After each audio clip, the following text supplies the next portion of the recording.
Hi students, कक्षा 10 के लिए ये वीडियो बहुत महत्वपूर्ण होने वाला है। कक्षा 10 के जितने भी छात्र हैं इस वीडियो में शुरू से लास्ट तक बने रहिएगा।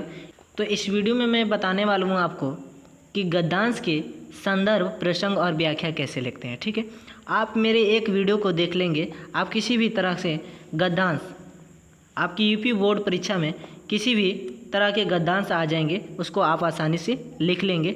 इसलिए आप इस वीडियो में शुरू से लास्ट तक बने रहेगा, वीडियो को स्किप करके मत जाइएगा। चलिए वीडियो को स्टार्ट करते हैं। यहाँ पर देखिए जो आपका पहला गद्यांश दिया है, यहाँ पर कह रहा है कि हम लोग ऐसे समय में समाज में प्रवेश करके अपना कार्य आरंभ करते हैं जबकि हमारा चित्त कोमल और हर तरह तरह का संस्कार ग्रहण करने योग्य रहता है। हमारे भाव अपरिमार्जित और हमारी प्रवृत्ति अपरिपक्व रहती है। हम लोग कच्ची मिट्टी की मूर्ति के समान रहते हैं, जिसे जो जिस रूप में चाहें उस रूप का करे, चाहे राक्षस बनावें चाहे देवता। ऐसे लोगों का साथ करना हमारे लिए बुरा है जो हमसे अधिक दृढ़ संकल्प के हैं, क्योंकि हमें उनकी हर एक बात बिना विरोध के मान लेनी पड़ती है। पर ऐसे लोगों का साथ करना और बुरा है जो हमारी ही बात को ऊपर रखते हैं, क्योंकि ऐसी दशा में न तो हमारे ऊपर कोई दबाव रहता है और न ही हमारे लिए कोई सहारा रहता है। तो देखिए इसका संदर्भ, प्रसंग और व्याख्या आपको लिख कर दिखाते हैं बहुत आसानी से।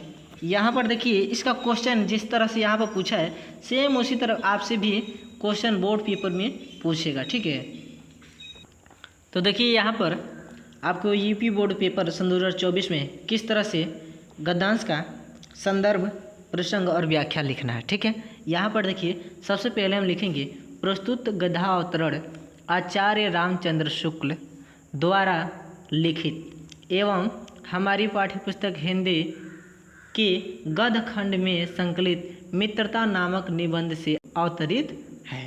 देखिए इसमें सबसे पहले क्या हमको देखना है कि एक तो हमारे जिस पाठ से गद्यांश आया है उस पाठ का नाम याद रहना चाहिए, और उस पाठ को कौन लिखे हैं तो लेखक का नाम याद रहना चाहिए। ठीक है, आपको लेखक का नाम और पाठ का नाम याद रहेगा, आप आसानी से लिख लीजिएगा। ठीक है, यहाँ पर आपको कुछ भी बदलाव नहीं करना है, सेम जैसे लिखे हैं वैसे ही लिखना है। केवल यहाँ पर जो लेखक का नाम होगा वह लेखक का नाम लिख दीजिएगा, यहाँ पर पाठ का जो नाम होगा पाठ का नाम लिख दीजिएगा। ठीक है, देखिए अगर इस तरह आपसे पूछता है कि पाठ का नाम और लेखक का नाम अगर पूछ रहा है तो आपको इस तरह से संदर्भ लिखने की ज़रूरत नहीं है। ठीक है, आप केवल पाठ का नाम लिखेंगे, मित्रता है मित्रता लिख देंगे, और लेखक का नाम लिखेंगे तो लेखक का नाम क्या है कि आचार्य रामचंद्र शुक्ल जी, तो ये लिख देंगे आप। इसका व्याख्या कैसे करेंगे, देखिए प्रथम रेखांकित अंश की व्याख्या। ठीक है, व्याख्या करेंगे आप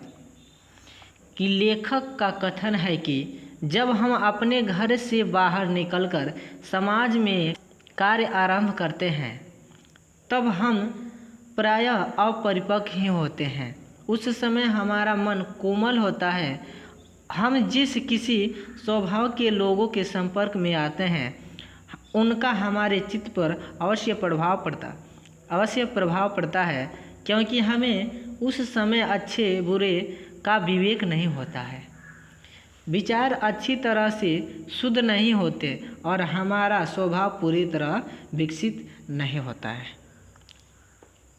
तो देखिए जैसे हम लिखे हैं सेम वैसे आप लिख देंगे, आपका 5 नंबर मिल जाएगा। देखिए बोर्ड पेपर में 5 नंबर बहुत होता है। ठीक है, 1 नंबर से आप फेल हो सकते हैं और पास भी हो सकते हैं। ये तो कन्फर्म है कि पद्यांश और गद्यांश दोनों आते हैं तो आते हैं, और सन 2024 में भी आएंगे। ठीक है, तो आपको संदर्भ, प्रसंग और व्याख्या अच्छे से बता दिया, और देखिए हेडिंग बाय हेडिंग और राइटिंग से लिखेंगे तभी आपको 5 नंबर मिलेगा। ठीक है, देखिए इसमें लेखक का साफ साफ कहना है कि जब हम किशोर अवस्था में होते हैं और अपने घर से बाहर निकलकर समाज में कार्य करना प्रारंभ करते हैं तो हमारा मन कोमल होता है, हमारा उतना विवेक नहीं होता है, इतना ज्ञान नहीं होता है, तो हम कच्ची मिट्टी के बर्तन के समान होते हैं। जैसे कच्ची मिट्टी के बर्तन को थोड़ा से टच कर दो तो वो फूट जाता है, ठीक है।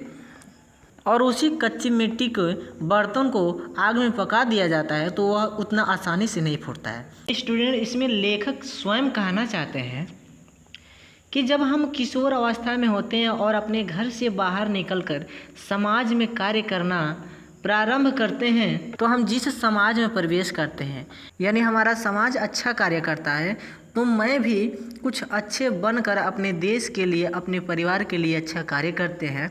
और हमारा समाज गलत होता है तो हम गलत परिवेश में पड़ जाते हैं और हम अपने देश का ही, अपने परिवार का ही नुकसान पहुंचाते हैं, ठीक है। तो देखिए स्टूडेंट्स, कक्षा 10 के जितने भी विषय हैं, हिंदी, इंग्लिश, मैथ और भी विषय हैं, जो बोर्ड पेपर में क्वेश्चन आने वाले हैं सन 2024 में, हमारे चैनल पर आपको उपलब्ध हैं, मिलेंगे और मिलते रहेंगे। इसलिए हमारे चैनल को आप सब्सक्राइब कर लीजिए और वीडियो हमारा अच्छा लगे आपको तो वीडियो को लाइक और शेयर कीजिए और कमेंट बॉक्स में कमेंट करना ना भूलें, ठीक है।